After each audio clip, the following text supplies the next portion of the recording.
عبادہ بن صامت رضی اللہ عنہ جو بدر کی لڑائی میں شریک تھے اور لیلۃ العقبہ کے 12 رقیبوں میں سے تھے، فرماتے ہیں کہ رسول اللہ صلی اللہ علیہ وسلم نے اس وقت جب آپ کے گرد صحابہ کی ایک جماعت بیٹھی ہوئی تھی فرمایا کہ مجھ سے بیعت کرو اس بات پر کہ اللہ کے ساتھ کسی کو شریک نہ کرو گے، چوری نہ کرو گے، زنا نہ کرو گے، اپنی اولاد کو قتل نہ کرو گے اور ناآمدن کسی پر کوئی ناحق بہتان باندھو گے اور کسی بھی اچھی بات میں خدا کی نافرمانی نہ کرو گے۔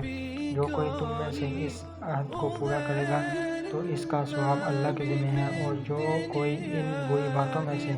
کسی کا ارتکاب کرے اور اسے دنیا میں اسلامی قانون کے تحت سزا دے دی گئی تو یہ سزا اس کے گناہوں کے لیے بدلہ ہو جائے گی،